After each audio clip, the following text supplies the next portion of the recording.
ನೇತೃತ್ವದಲ್ಲಿ ನಡೆಯುವಂತಹ ಈ ಒಂದು ಪ್ರತಿಭಟನಾ ಸಭೆಯಲ್ಲಿ ವೇದಿಕೆ ಮೇಲಿರ್ತಕ್ಕಂಥ ಎಲ್ಲ ಸರ್ವ ಜಾತಿ ಸರ್ವ ಧರ್ಮದ ಮುಖಂಡರುಗಳೇ, ಅನ್ಯಾಯವಾದಾಗ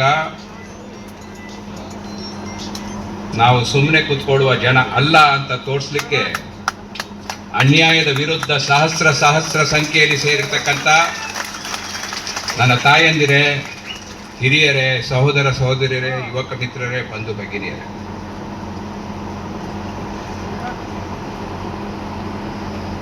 ಮಲ್ಪೆ ಬಂದರು ನಾನು ಯಾವಾಗಲೂ ಹೇಳೋದುಂಟು,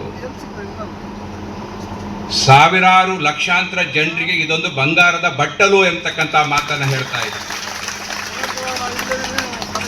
ಇವತ್ತು ನನ್ನ ಕುಟುಂಬ ಉದ್ಧಾರ ಆಗ್ಬೇಕಿದ್ರೆ, ಇಲ್ಲಿ ದುಡಿಯುವವರ ಕುಟುಂಬ ಉದ್ಧಾರ ಆಗ್ಬೇಕಿದ್ರೆ, ಪರ ಊರಿನಿಂದ ಬಂದವರ ಕುಟುಂಬ ಉದ್ಧಾರ ಆಗ್ಬೇಕಿದ್ರೆ, ಸರ್ವ ಧರ್ಮ ಸರ್ವ ಜಾತಿಯವರ ಕುಟುಂಬ ಉದ್ಧಾರ ಆಗ್ಬೇಕಾದ್ರೆ ಮಲ್ಪೆಯ ಪಾಲಿಗೆ ಒಂದು ಬಂಗಾರದ ಬಟ್ಟಲು ಯಾವುದು ಅಂತ ಕೇಳಿದ್ರೆ ನಮ್ಮ ಮುಂಡ ಎಂಬತಕ್ಕಂಥದ್ದು ನಾನು ಬಹಳ ಹೆಮ್ಮೆಯಿಂದ ಹೇಳಲಿಕ್ಕೆ ಬಯಸ್ತೇನೆ. ಇಲ್ಲಿ ಮಂಗಳೂರಿನ ನವಮಂಗಳೂರಿನ ಬಂದರು ಇಲ್ಲಿಗೆ ಬರಬೇಕಾಗಿತ್ತು.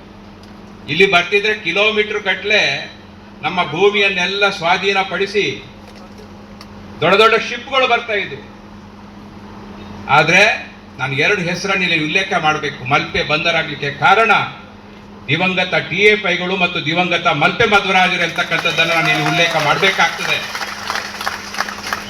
ಅವರ ಒಂದು ಹೋರಾಟದ ಫಲದಿಂದ ಇಲ್ಲಿ ಇವತ್ತು ಮಲ್ಪೆ ಮೀನುಗಾರಿಕಾ ಬಂದರಾಗಿದೆ.